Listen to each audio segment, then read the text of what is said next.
This conference will now be recorded.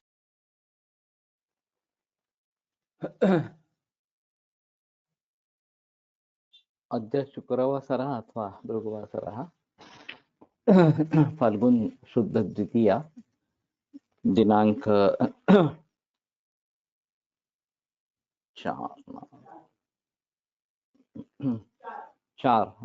4 मार्च 2022 रसरत्न समुच्चय शंखं चक्रं जलौकान् दधतमृतघटं चारुदोर्भिश्चतुर्भिः सूक्ष्मस्वच्छातिरुद्यांशिकपरिविलसन् मौलिमम्भोजनेत्रं कालाम्भोदोज्ज्वलाङ्गं कटितटविलसच्चारुपीताम्बराढ्यं वन्दे धन्वन्तरिं तं निखिलगदवनप्रौढदावाग्निलीलं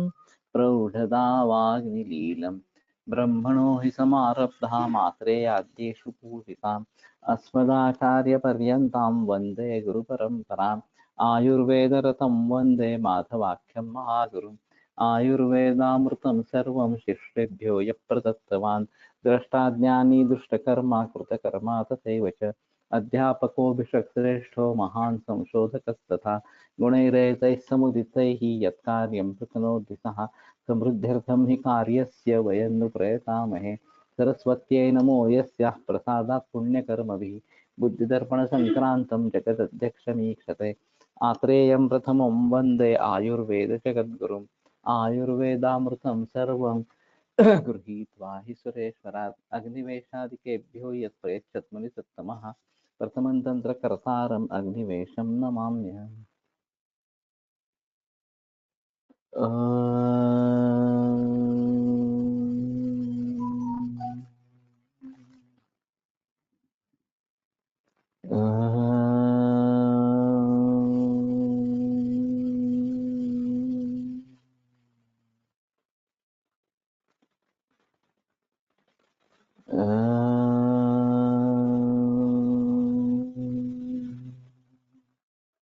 ओम शांति शांति शांति।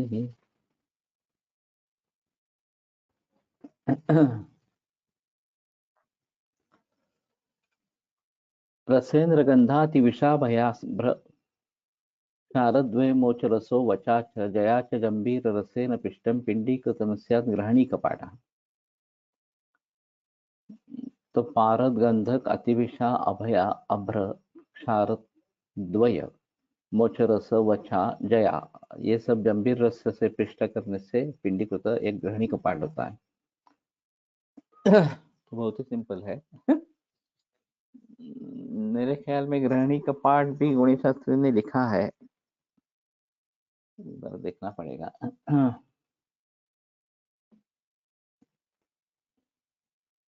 तस्यार्धमाशं बधना प्रभाते चम्बूकभस्माञ्च मधुनिलीहा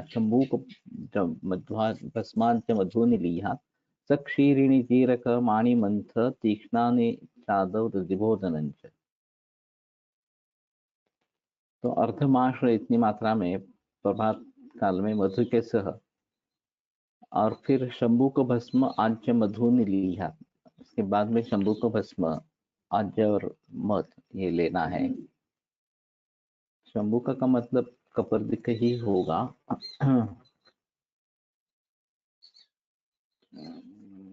माणिमंथ सैंधवम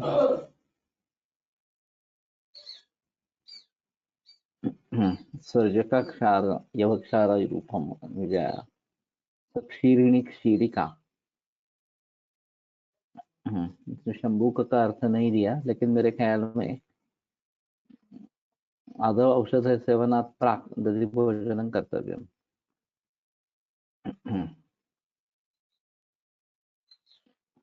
क्षीरिणी जीरकमाणिमन्थ तीक्ष्णानि चादौ दधभोजनञ्च।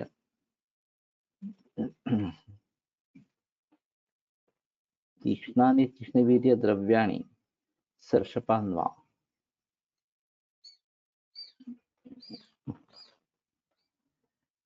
तो ग्रहणी के लिए ही बताया गया है। वैसे बनाने में काफी आसान है, सिर्फ भंगा विजया जो है वो मिलनी चाहिए। मुस्ता वत्सक पाठाग्नि व्योष प्रतिविषा विषम धातकी मोक्ष निर्यास चूतास्ति ग्रहणी हरम। तो केवल वनस्पति योग है। मुस्ता कुटच वत्सक पाठा अग्नि व्योष प्रतिविषा विष अतिविषा और बचना धातकी मोच निर्यास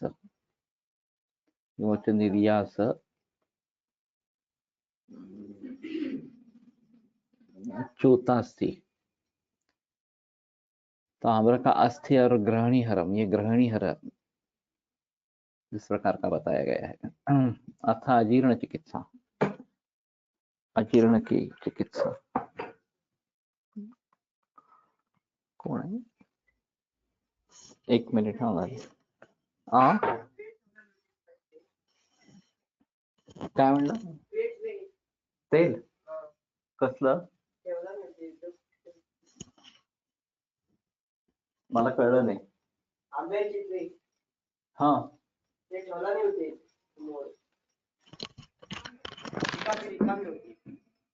आंब्याचं हा आहे का? नको. मला कळलं. आंब्याचं ते तुम्ही विकता? नाही, आम्हाला भांडी पाहिजे होती. आपल्याकडे तर काही नाहीये. तुमच्याकडे नाहीये काही?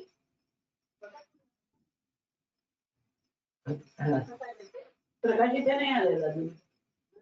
प्रकाश आता दूध करायला आला.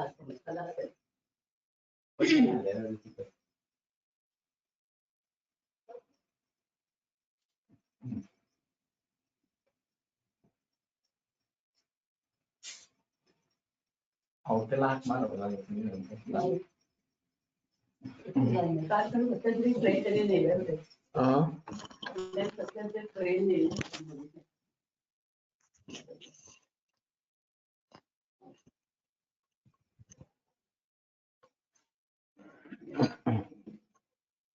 विरेको जठरे शूलो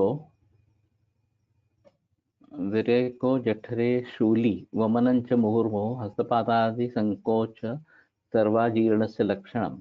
अरे बाप रे।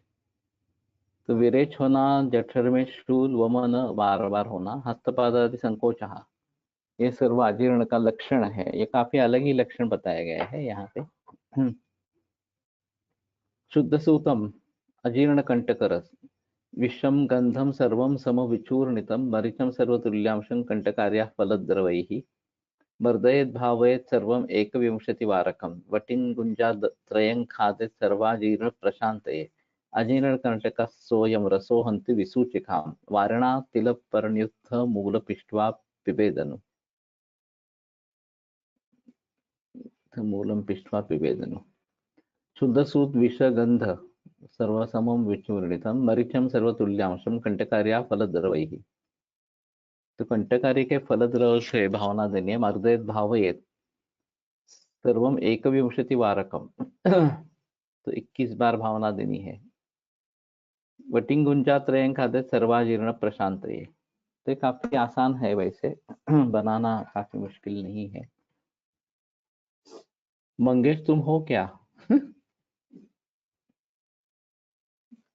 शायद मंगेश नहीं है आज।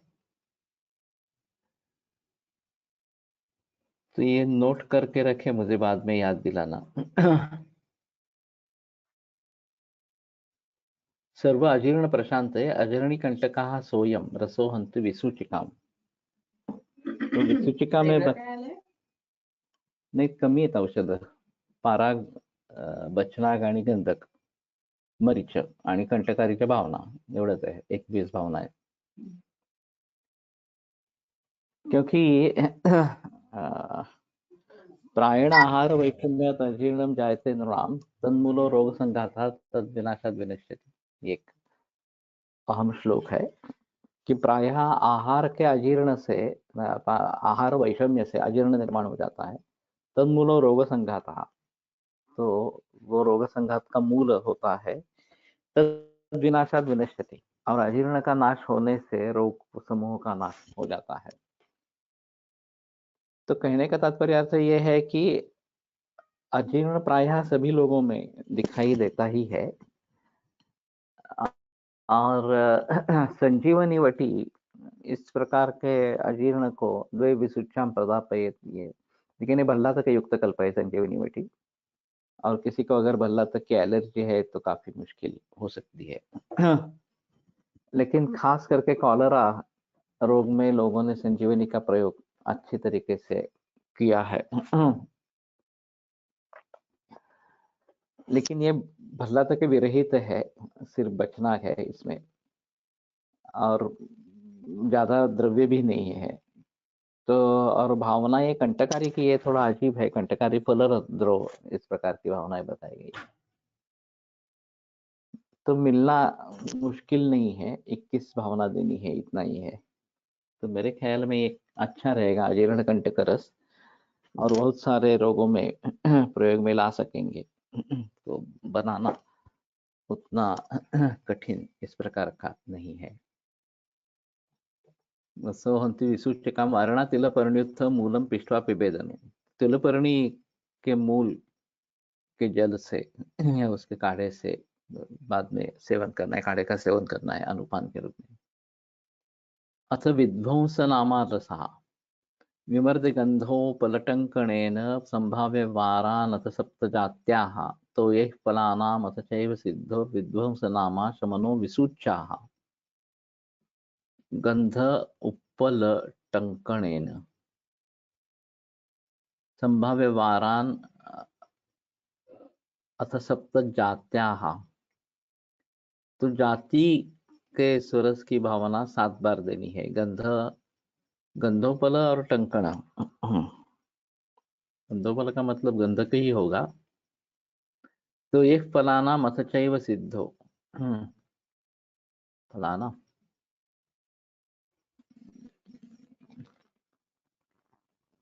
गंधोपल गंध जात्या फलानाम जाति फलानाम तो यक वात ही सप्तवारान संभाव्य अन्वय युक्ति। लेकिन फिर भी फल, जाति के फल तो नहीं देखे मैंने कभी।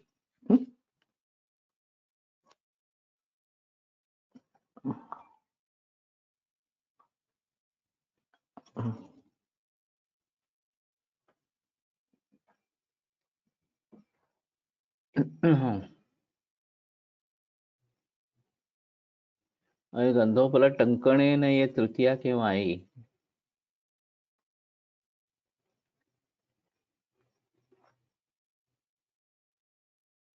थोड़ा अजीब है।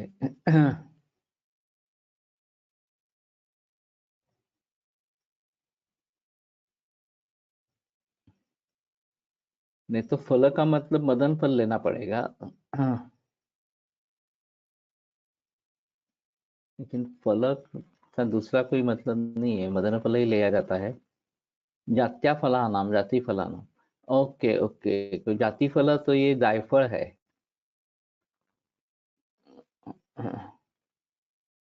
हाँ, तो ये संगत होगा। जाति फल जाति से कोई संबंध नहीं है, जाति का फल, जाति फल जायफल। तो उसके क्वाथ की भावना देनी है। तो सिंपल है, गंधक और टंकण इतना है। टंकण ना क्यों हुआ ये भी फिर भी एक अजीब है।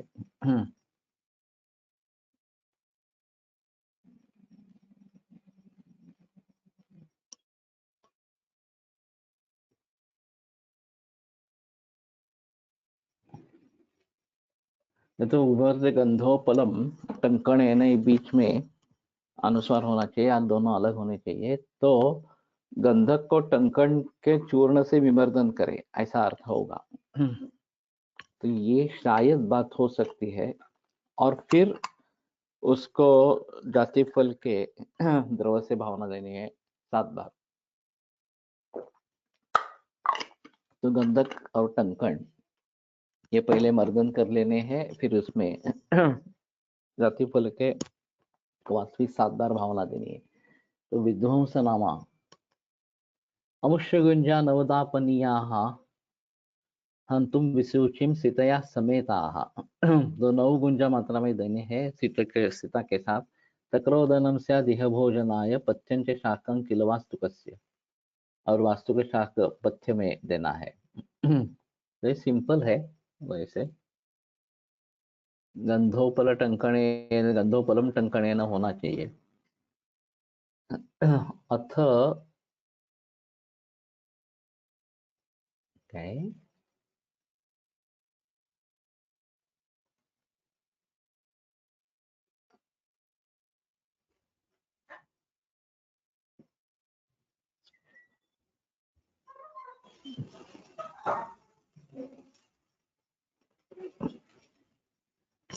ये समझ में ही नहीं आ रहा।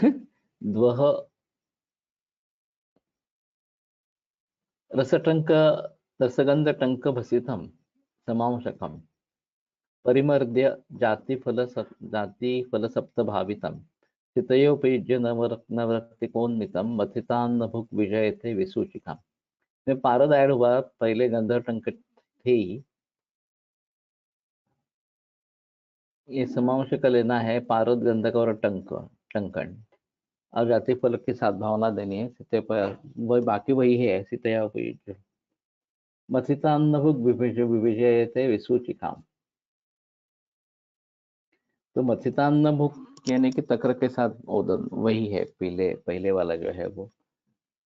असा अग्निकुमार हंसपादि रसे सिद्धा रसगंधकयोः फलम् कोलंच विषचूर्णस्य बालुका यंत्रपाचितं शाणं विषार्सार्धफलं मरीचस्य विमिश्रेत् दीपनोऽग्निकुमारोऽयं गृहण्याश्च विशेषतः स वातश्लेष्मजान् नरकान् क्षणाद् एवापकर्षति सन्धिपात जबरश्वास कासांश्च नाशयत् क्षय कासांश्च नाशयत्। हंसपादि रस, इसमें सिद्ध रसगंध का फल कोलंच विषचूर्णस्य, विषचूर्ण एक कोल, वालुका यंत्र पाचितम, क्षाणम विषस्यार्धफलम मरीचस्य विमिश्रेत्।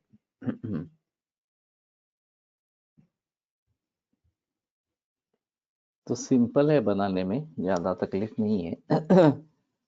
अग्नि कुमार शायद मिलता है बाजार में। वात कफज सभी रोगों के लिए, संधिपात ज्वर श्वास कास क्षय इन सभी का नाश करता है। तो मूल अधिकार जीर्ण में आया है।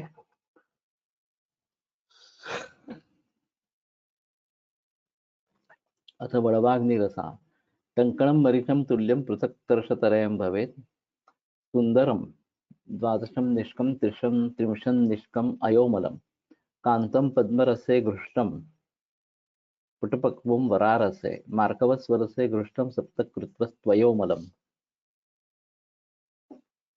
तो टंकण मरीच दोनों स्वभाग लेने हैं। पृथक कर्ष त्रयम भवेत्, दोनों को तीन तीन कर्ष लेना है। तुत्थम, हाँ तुत्थ भी है, मूर्छित भी है। सुंदरम द्वादशम निष्कम, सुंदर जो है द्वादश निष्कर। हंसपादी गोधापदी,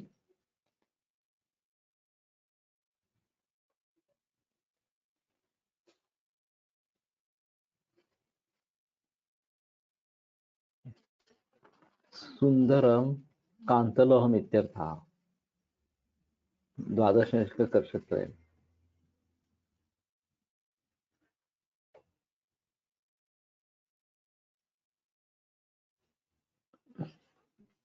सुंदर का मतलब क्या है?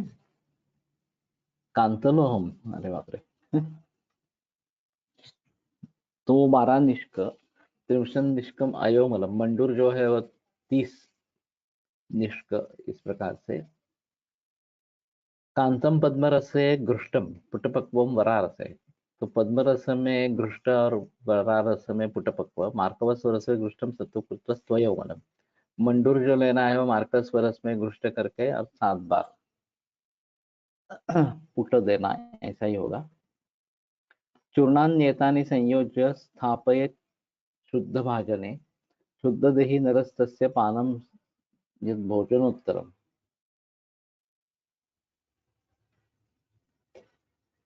तो शुद्ध हो न रहा, ये पंचकर्म करने के बाद इसका सेवन करना है। पानम यद भोजनोत्तरम, भोजनोत्तर देना है। अद्यात पथ्यम ततः स्वल्पम ततः तांबूल भाग भवेत, तो थोड़ा पथ्य देना है और तांबूल भाग भवेत। उदराग्निर नरस्यास्य वड़वाग्नि समो भवेत, तो उस नर का उदराग्नि वड़वाग्नि समो हो जाता है। भवनात् न रसायनमयम नृणाम, तो ये रसायन भी है। वड़वाग्नि रस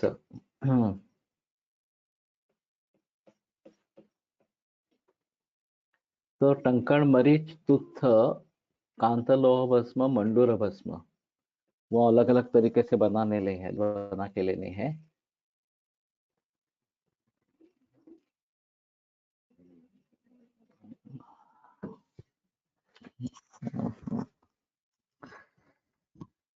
तो बनाने में ज्यादा कठिन नहीं है वास्तव में। अथ वराटी लक्षण, पीतवर्णा गुणस्निग्धा पृष्ठतो ग्रंथिला अमला, चराचरेति सा प्रोक्ता वराटी नंदिना खलु। तो पीतवर्ण गुरु स्निग्ध पृष्ठतः ग्रंथिल और अमल, उसमें मल नहीं हो, चराचरी, तो उसको चराचर वराटी इस प्रकार का कहा जाता है, नंदी ने ये बताया गया है। तो ये साइज में कितनी मिलती है मालूम नहीं, छोटे साइज से लेकर बड़े साइज तक, बड़े आकार की मिलती है। ऐसा सार्ध निष्कमिता श्रेष्ठा मध्यमा निष्कमानिका, पादोन निष्कमाना च कनिष्ठात्र वराटिका, तो वजन के हिसाब से है तो 1.5 निष्क है श्रेष्ठ, 1 निष्क मध्यम, और पादऊन निष्कमाना, पाउंड निष्क, ये कनिष्ठा अत्र वराटिका, तो बड़ी होनी चाहिए। निष्फलाश्च ततो न्यूनाः पुंवराटाश्च पित्तलाः, दत्वा दत्वा गुणान् भूयो विकारान् कुर्वते हि ते।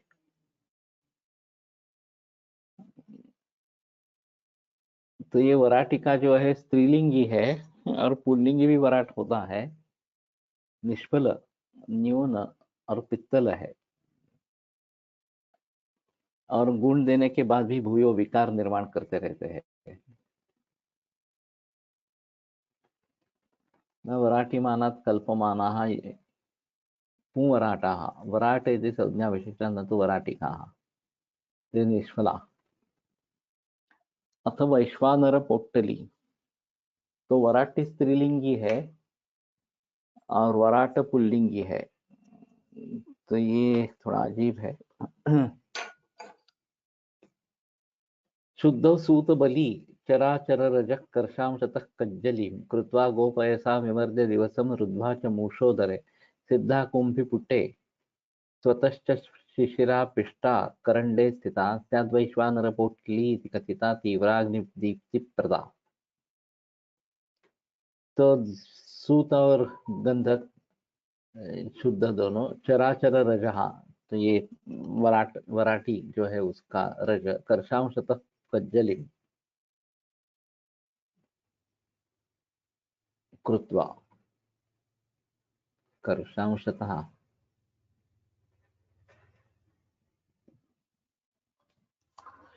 प्रमाण समझ में नहीं आ रहा।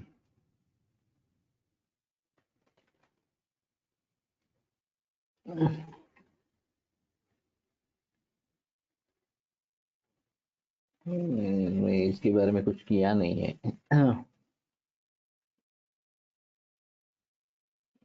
तो ये तीनों क्रमश मात्रा में लेने हैं, ऐसा थोड़ा होगा। फ्रूत, गंधक और कपर्दिका का भस्म, ये पहले कज्जली बनावे फिर वो कपर्दिका डाले, सभी कर्ष मात्रा में लेने हैं। गो पैसा में मर्दे, और फिर गोदूत से मर्दन करके दिवसम रुद्धा के मूषोदरे, एक दिन मर्दन करना है। फिर मूषा में रखकर सिद्धा कुंभी पुटे ततश्च शिशिरा, तो गजपुट देना है। और अपने आप संघर्षित होने पर पिष्टा करंडे स्थिता, पेषण करके करंड में कारण रख देना है। शायद वैश्वानर पोट्टली इति कथिता तीव्राग्नि दीप्ति प्रदा। तो ये वैश्वानर पोट्टली है, वैसे सिंपल है बनाने में, कुछ ज्यादा नहीं है। मंगेश आ गया क्या? नहीं आया है। 19 चूर्णैर्मरिचानां घृतान्वितैः देयेयं वज्रमानेन वल्लमानेन वयोबलम् अवेक्षताम् गिल्लेत् गलविशुद्ध्यर्थम दधिभक्तम अनुत्तमम। हुआ है सर, ओके। वो बीच में भी मैंने एक योग बताया। तो 19 चूर्णैः मरीचानां घृतान्वितैः, 21 मरीच का चूर्ण घृत के साथ देयेयं वल्लमानेन, ये वल्लमान में देनी है, वयोबलम अवेक्षते, वय और बल को दोनों को देखते हुए करे। गिलेत गल विशुद्ध्यर्थम दधिभक्तम अनुत्तमम, और गल के शुद्धि के लिए दधिभक्त गिलेत, ये गिलेत मैं पहली बार देख रहा हूँ। गिलेत एक नोट केला आहे मी, ओके। अजीर्ण काहीतरी उत्तम रस होता कुठला तरी।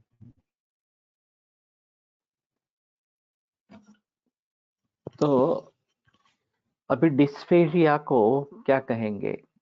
निर्गलन कष्टता, ये बहुत लोग लिखते हैं।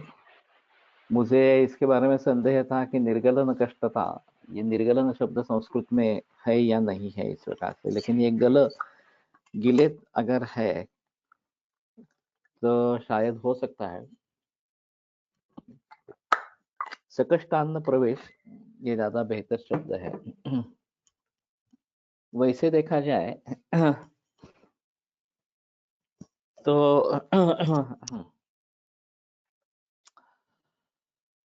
ये पारिभाषिक शब्दों का प्रयोग और व्यावहारिक शब्दों का प्रयोग, इसमें काफी अंतर इस प्रकार का है। और जब हम प्रातिपदिक कोश की बात कर रहे हैं, प्रातिपदिक कोश बना रहे हैं, उसमें डायग्नोस्टिक ट्रीटमेंट सॉफ्टवेयर डेवलप हो रहा है। तो डायग्नोसिस के बारे में काफी समस्या ये है। अभी हमारा पहला जो डायग्नोस्टिक सॉफ्टवेयर था वो चरक सुश्रुत और वाग्भट के आधार पर था। तो उसमें ऐसा था कि मूल ग्रंथों में जो शब्द है अजीर्ण कंटक, ओके,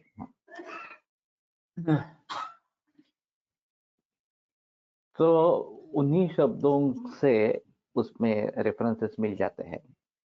अब वैद्यों को अगर वो शब्द मालूम नहीं है तो कैसे करेंगे, ये एक बात थी।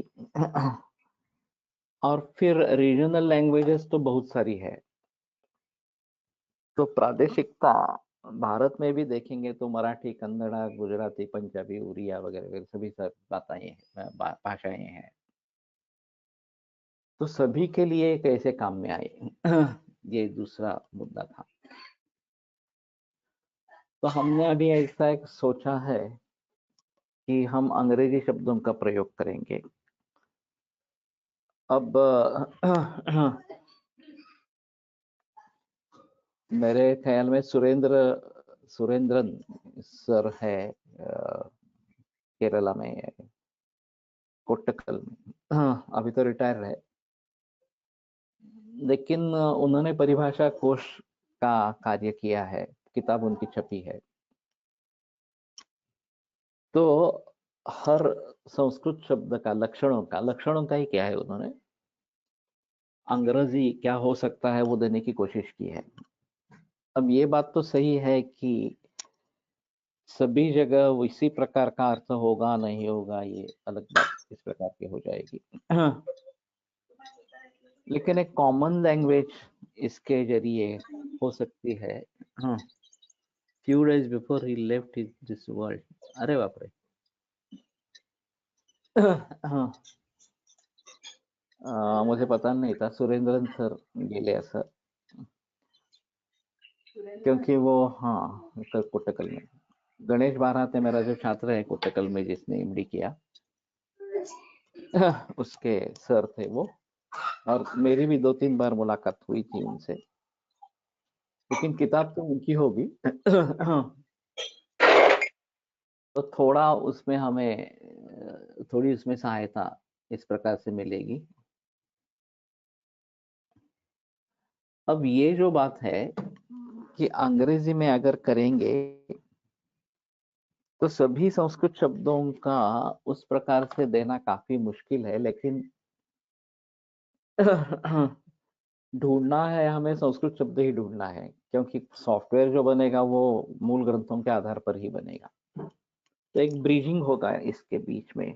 एनोरेक्सिया कहेंगे तो अरुचि को ढूंढेंगे इस प्रकार से। अब इसमें दो कैटेगरीज बना सकते हैं कि जिनको मूल शब्दों में ही रुचि है और सक्षम है वो ढूंढने में, वो अरुचि से ही ढूंढे। हमारे लिए भी वो आसान है, उसमें कोई प्रॉब्लम नहीं है। लेकिन जिनका अध्ययन नहीं है और मूल शब्दों से ज्यादा परिचय इस प्रकार का नहीं है, तो उनके बारे में हम ये सोच सकते हैं कि अंग्रेजी शब्द वहां पे दे देंगे। और अंग्रेजी में एक बार हो गया तो बाकी विदेशी भाषाओं में भी होना आसान होगा। और वैसे केरल और कर्नाटका में अंग्रेजी का ही प्रचलन है, हिंदी का प्रचलन नहीं है। दूसरा एक ऑप्शन हो सकता है हिंदी के बारे में इस प्रकार से कर सकते हैं क्या। लेकिन जहाँ रीजनल भाषाओं में आयुर्वेद सिखाया नहीं जाता वहाँ अंग्रेजी की सहायता ली जाती है। अभी मुझे मध्य प्रदेश के बारे में मालूम नहीं है, जहाँ की भाषा, या उत्तर प्रदेश में भाषा ही हिंदी है माध्यम की, तो वहाँ शायद ये हिंदी में किया जाता होगा। तो शुरू में लैंग्वेज ऑप्शंस भी दे सकते हैं इसमें, एक डाटाबेस अलग से बनाएं कि जितने भी लक्षण है, लक्षण तो हमें लक्षण कोश से मिल जाएंगे, उसमें कोई ज्यादा संदेह की बात नहीं है। डिस्टिंक्ट करके एक एक लक्षण अलग करेंगे तो 300 400 500 इस प्रकार से कुछ लक्षण होंगे। अब उससे जुड़े जो शारीरादि भाव है उसमें ज्यादा संदिग्धता इस प्रकार की नहीं होगी।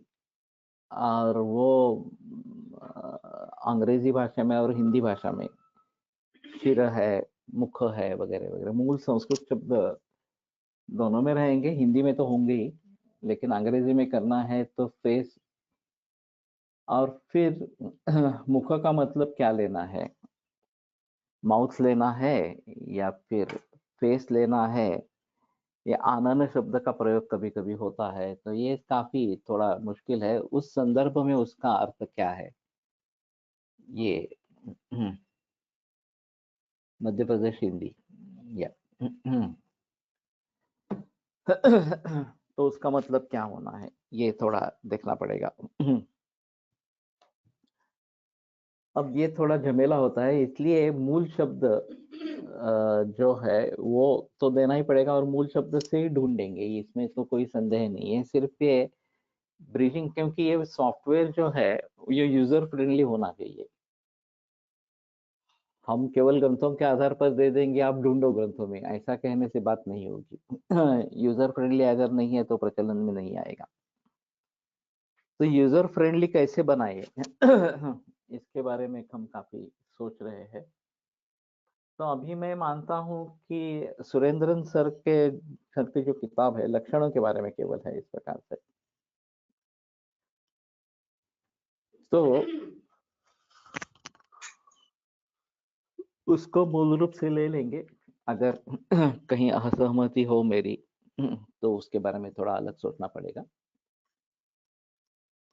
और ये परिभाषा के बारे में तात्या जळूकर ने एक भुसावल में सम्मेलन सम्मेलन नहीं था एक्चुअली, मीटिंग बुलाई थी। मैंने पिछली बार भी एक बार इसके बारे में बहस की थी। तो उनका कहना था कि वो विदेश में पढ़ाने के लिए जाते थे, और विदेश में जो भी लोग गए हैं पढ़ाने के लिए, मैं भी उनमें से एक हूँ, उस हर व्यक्ति ने अलग अलग तरीके से आयुर्वेद को पढ़ाया है। ट्रांसलेशंस के बारे में ये काफी बड़ी बात इस प्रकार की रही है। तो पीएच कुलकर्णी, सुभाष रानड़े और ये जो महर्षि महेश योगी के तरफ से गए हुए महेशकर सर या फिर बापू नानवल सर, तात्या जळूकर, महेशकर वगैरह, ये सब तो आयुर्वेदिक प्रैक्टिशनर और जाने माने आयुर्वेद के ज्ञाता इस प्रकार के हैं। लेकिन बाकी भी बहुत सारे लोग गए हैं। अब ये संस्कृत ग्रंथ उनको पढ़ाने की बात आती है तो परिभाषा की बड़ी तकलीफ हो जाती है। गुरु को क्या हेवी कहेंगे, लघु को लाइट कहेंगे, उष्ण को हॉट कहेंगे, शीत को कोल्ड कहेंगे, कूल कहेंगे, वगैरह वगैरह। तो इसमें एक बात निश्चित थी कि मूल शब्दों को हमें छोड़ना नहीं है, वो तो बताना ही है, चाहे उसका स्पष्टीकरण के रूप में कुछ बताए। लोगों को ये परिभाषा समझ में आनी चाहिए कि ये गुरु है, लघु है, शीत है, उष्ण है, इस प्रकार से, क्योंकि उसका एक अलग महत्व इस प्रकार का है। मैं तात्या जळूकर ने हमें एक भेजा था प्रिंट कि उन्होंने किस प्रकार से किस शब्द के लिए किस शब्द का प्रयोग किया है, इस प्रकार से मैं देख नहीं पाया था। और मैं और मामा जोशी, चंद्रशेखर जोशी, हम दोनों ट्रेन में साथ में थे। तो रात में मैंने वो खोला और पढ़ना आरंभ किया। तो मैंने मामा से बात की, अरे तो भयंकर है ऐसा तो नहीं हो सकता। तो मामा जोशी ने कहा, मुझे भी वही है, मेरा भी वही मत है, जब जाएंगे वहां तो उसके बारे में सोचेंगे।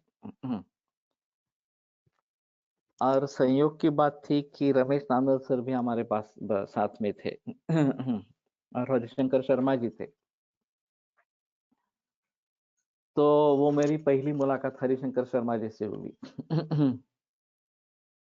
और फिर उन्होंने पूछा क्या करते हो वगैरह, मैंने बताया कि एमडी किया है और विषय क्या था, तो मैंने विषय बता दिया। तो संस्कृत में लिखा है करके वो खुश हुए, तो फिर उन्होंने संस्कृत में ही संभाषण शुरू किया। तो मैं उनसे संस्कृत में ही बोलता रहा इस प्रकार से। तो हमारी अच्छी पहचान हो गई। बाद में एक दो बार वो पुणे में आए थे तो त्रिस्कंद कोश का कार्य उन्होंने थोड़ा देखा था। और फिर हम केरल में कहीं एक सम्मेलन में मिले। तो उस बीच मेरा अमेरिका का दौरा हुआ था, तो वहाँ जो ई प्रसारण इंटरनेट रेडियो पर मेरे जो रिकॉर्डिंग हुए थे, मैंने हिंदी वाला रिकॉर्डिंग और अंग्रेजी वाला रिकॉर्डिंग को सुनने के लिए दे दिए। उन्होंने सब रात में सुन लिए और फिर सुबह मुझे बता दिया कि आप जापान में आओ, मैं निमंत्रण देता हूँ। और सच ही उन्होंने निमंत्रण दे दिया और मैं जापान में जाके आया। तो वो भी उस समय में उसमें थे। तो फिर रमेश नानल ने आरंभ किया कि गुरु का मतलब केवल हेवी है ऐसा नहीं है, ब्रूहण कर्मणी शक्ति गुरु, ये जो गुरु के बारे में बात बताया, ब्रूहण कर्म की शक्ति होती है गुरु में। तो ये मतलब कहाँ से आएगा? शर्करा मधुरा स्निग्धा, तो शर्करा स्निग्ध को क्या कहेंगे? अंगचस कहेंगे, इस प्रकार का था। तो शुगर इज अंगचुअस। इस स्निग्ध का मतलब और अंगचुअस का मतलब कोई मतलब ही नहीं है, इसमें इतना अंतर है। तो सभी लोगों ने बहस की और फिर ऐसा डिसाइड हुआ कि केवल गुरु लघु को लेकर या शीतोष्ण को लेकर पहले सभी संदर्भों को इकट्ठा करेंगे और फिर बाद में क्या करना है सोचेंगे। लेकिन वन टू वन ट्रांसलेशन तो नहीं हो सकता। और दूसरी चीज, उसके जो भी शेड्स है वो सभी सामने आने चाहिए। तो ये थोड़ा सा ग्लॉसरी जैसा काम होना चाहिए, ट्रांसलेशन तो नहीं हो सकता इस प्रकार से। और उसके जितने भी संदर्भ है वो भी सभी सामने आने चाहिए। तो ये बड़ी मुसीबत है। अभी आयुर्वेद प्रैक्टिस करने वाले पूरे भारत में कितने लोग हैं, और हमारा सॉफ्टवेयर केवल उन्हीं लोगों के लिए बने, ये फिर एक छोटे ग्रुप के लिए हम काम कर रहे हैं, ऐसा होगा। तो मैं ऐसा नहीं चाहता, मैं पूरे विश्व के लिए काम करना चाहता हूँ, छोटे पैमाने पर नहीं करना चाहता। तो जो बीएमएस होकर एलोपैथी की जीपी ही कर रहे हैं वो भी हमारे तरफ आकृष्ट हो जाए और जो एमबीबीएस बीएचएमएस है वो भी हमारे तरफ आकृष्ट हो जाए और सामान्य जन भी हमारे तरफ आकृष्ट हो जाए, ये मैं विचार कर रहा हूँ। तो ये अलग अलग स्तर होंगे, अलग अलग कैटेगरीज होंगी, ऐसा थोड़ा सा है, एक तरीके से काम नहीं होगा लेकिन परिभाषा की बड़ी समस्या इसमें है।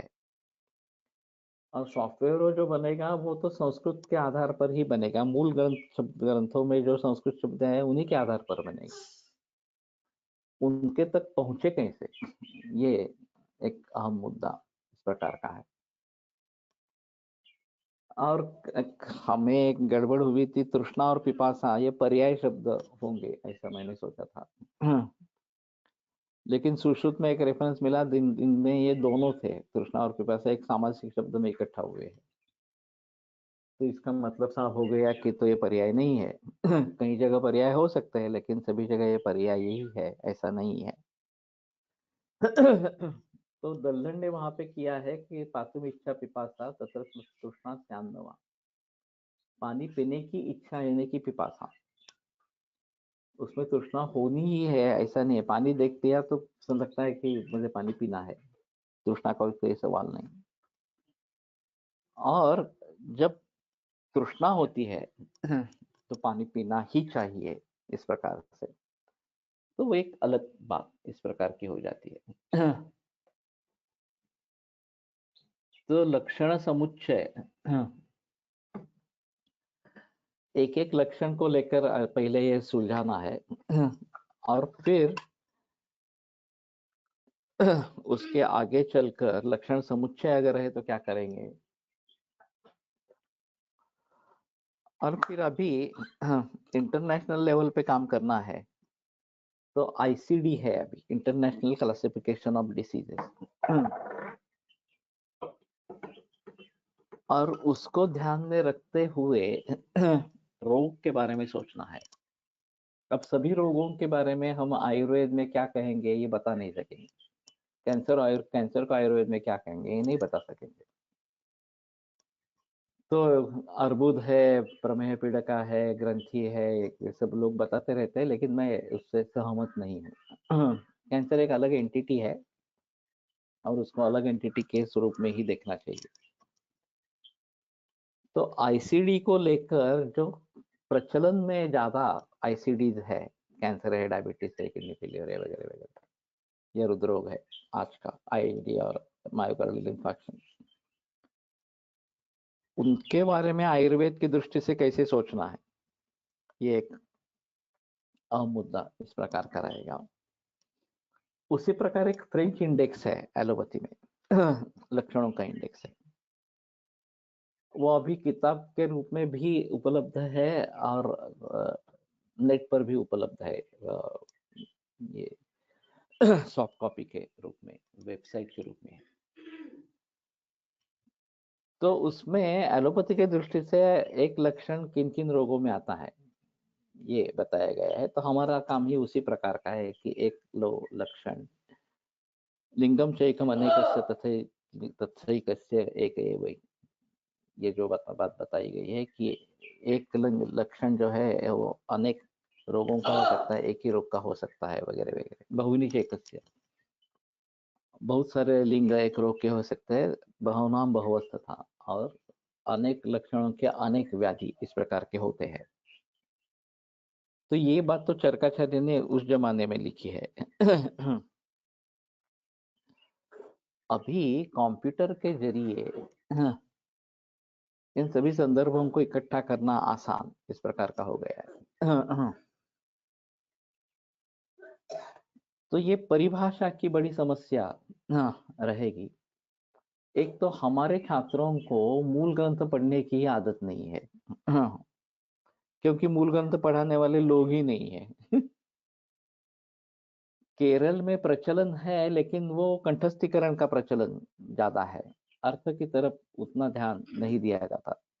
जो कुछ ट्रांसलेशंस बने हैं उसके आधार पर, या मलयालम में शायद कुछ अच्छे ट्रांसलेशंस होंगे, उसके आधार पर काम चलता रहता है।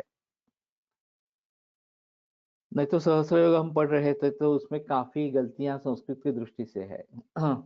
और उसकी अच्छी एडिशन निकालनी चाहिए सहस्त्रयोग की, संस्कृत एडिशन सुधार के। ये ज्यादा कठिन काम नहीं है, उसमें से जो संस्कृत की गलतियां उनको सुधारना, तो एक बेस बन जाए और फिर उसके आधार पर हिंदी, अंग्रेजी, मराठी इस प्रकार के भाषांतर होंगे तो एक अलग बात इस प्रकार की होगी।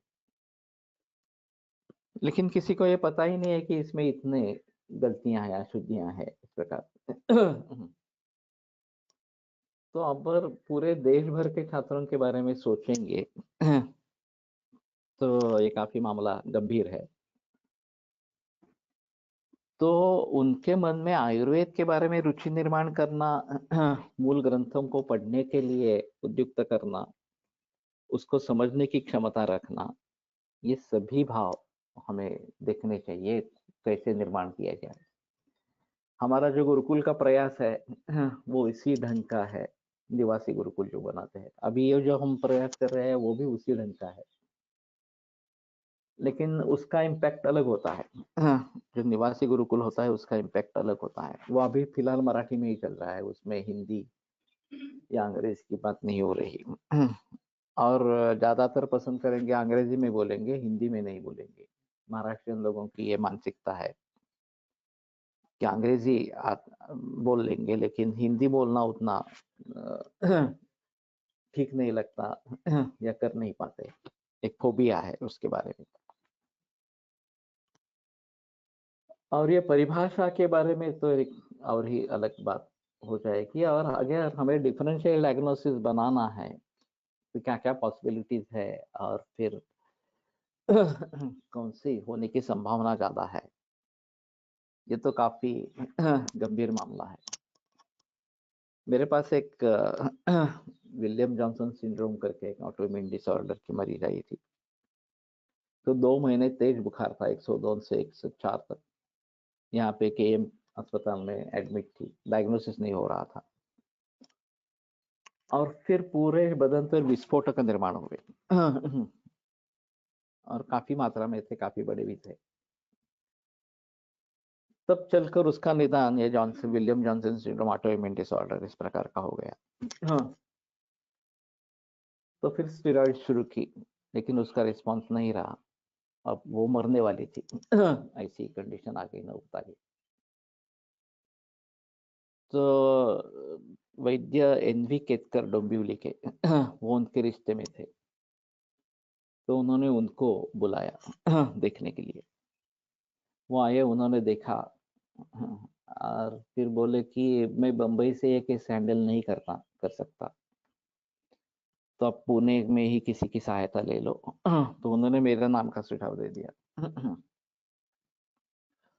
वैसे मैं एक दो ही बार उनसे मिला था कोलटकर सर के साथ। ज्यादा हुआ नहीं था, हमारी बातचीत ज्यादा हुई नहीं थी। फिर भी उन्होंने मेरे नाम का सुझाव दे दिया। मैंने केस देखी और वास्तविक इसमें डायग्नोसिस जो संभावना होती, विस्फोटक ज्वर या संधिपात ज्वर है, लेकिन ज्वर पहले से था और विस्फोट काफी 2 महीने के बाद में उत्पन्न हुए थे। और वो देखकर मुझे ऐसा लगा कि ये विसर्प है, बहुत जल्दी से स्प्रेड हो रहा है इस प्रकार से। तो मैंने उसका निदान पित्तजय विसर्प इस प्रकार से किया। और फिर पटोलादि काढ़ा जो है, पटोला कटुरोहिणी चंदन मधुस्रव गुड़ के पाठामृत और दुर्वा, इनका मुख्य रूप से प्रयोग किया। तो जैसे आरंभ किया वैसे उन्होंने रिस्पांस अच्छा किया, बुखार उतर गया। थोड़ा खाना बढ़ने लगा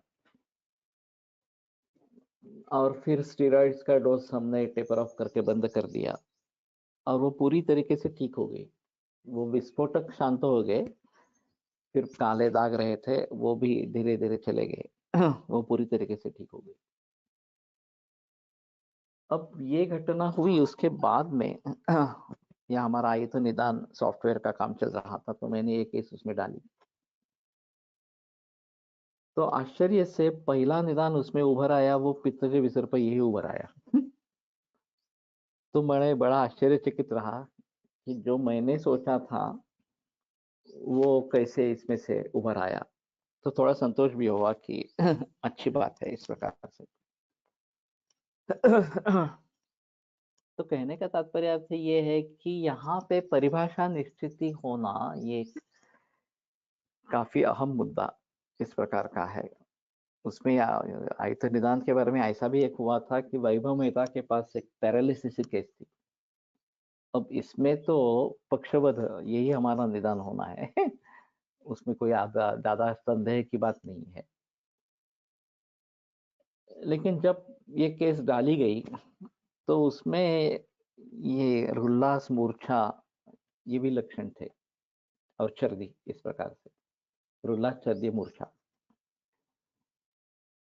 तो ये लक्षण जब डाले गए तो पहला निदान उभर आया, वो कुर्मी रोग निदान उभर आया। अब तो ये चौंका देने वाली बात थी क्योंकि आपाततः तो दिख रहा है कि वातव्याधि पक्षवध है, पैरालिसिस का पेशेंट है, हेमिप्लेजिया का, और डायग्नोसिस दे रहा है कुर्मी रोग।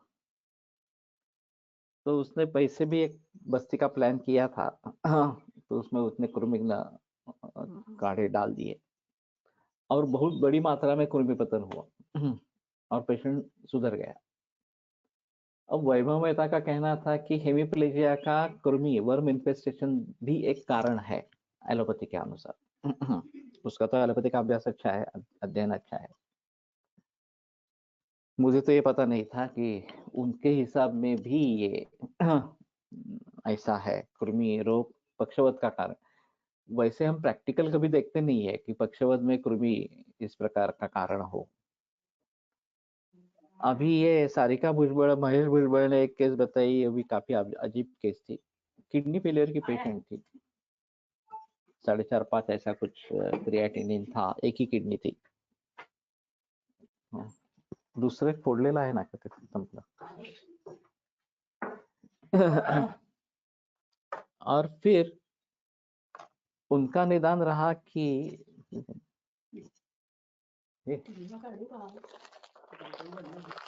कुर्मी ही निदान है इस प्रकार से, और कुर्मी में चिकित्सा दी गई। तो कुर्मी में चिकित्सा देने के बाद काफी मात्रा में कुर्मी निकल आए, लेकिन आश्चर्य की बात है कि मूत्र से भी कुर्मी निकले।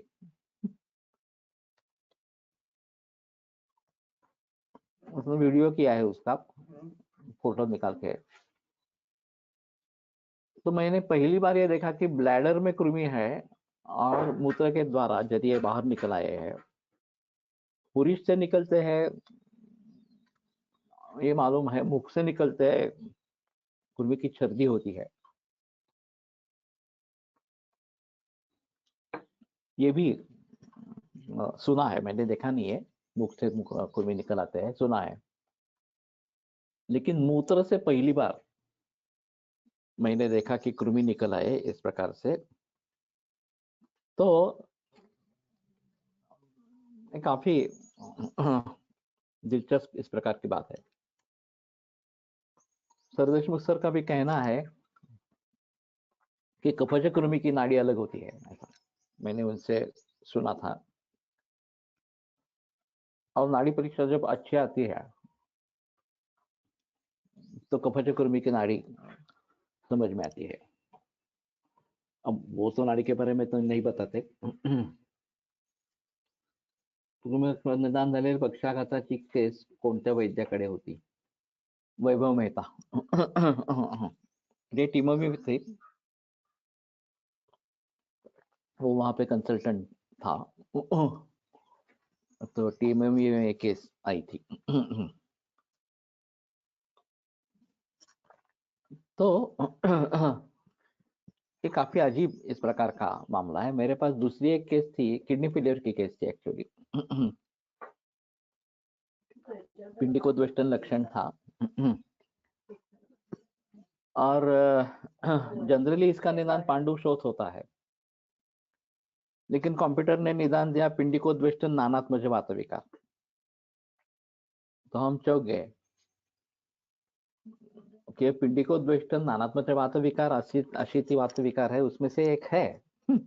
लेकिन कौन सभी के नाम याद में रखता है? तो मैंने थोड़ा अलग तरीके से सोचा कि ये मांस से संबद्ध लक्षण जुड़ा है और वातव्याधि है।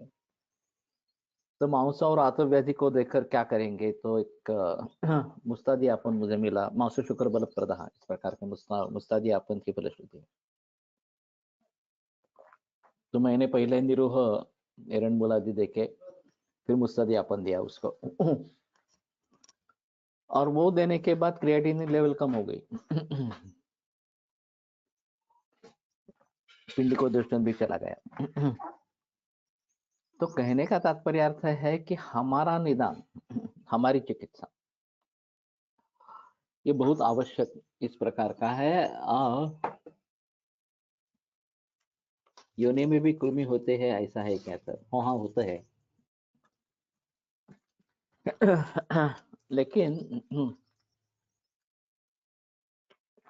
गुदम में जैसे सूत्र कृमि दिखाई देते हैं, बाहर आते हैं, वहां पे टोकते हैं, फिर अंदर चले जाते हैं, उसी प्रकार का विपुलता योनि व्यापक या कफ या श्लेष्मा या योनि व्यापक, इसमें कृमि दिखाई दे सकते हैं योनि व्यापक में। तो कहने का तात्पर्य आता है कि एक कृमि रोग अलग ही है, और उसके बारे में अलगता से थोड़ा सा सोचना पड़ेगा। हम निकले थे परिभाषा के तरीके से, तो मैं थोड़ा सा समझता हूँ कल उसके बारे में और थोड़ी बहस करेंगे परिभाषा के बारे में। ये बहुत महत्वपूर्ण मुद्दा है। और हमारा जो काम चल रहा है प्रातिपदिक कोश का, इसमें एक बड़ी बाधा है, समस्या है परिभाषा की। तो मैं तो कोशिश कर रहा हूँ लगातार उसको सुलझाने की, आगे भी कोशिश करते रहेंगे, तो देखेंगे। तो ठीक है, यहीं पे रुकते हैं। और Surendra sir books details on GSVC. Okay. आयुर्वेद प्रकांड निगदित हि शल्यतंत्र प्रधानः शिष्येभ्यः शाश्वतोऽयं निखिल जनकृपा व्याप्त चित्तेन येन आयुर्वेदस्य वाञ्छन् पुनरपि भुवने ताञ्च सुष्ठु प्रतिष्ठां श्रेष्ठं धन्वन्तरिं तं प्रणमति च सदा वैद्यवर्गो हि नूनं वैद्यवर्गो हि नूनम्।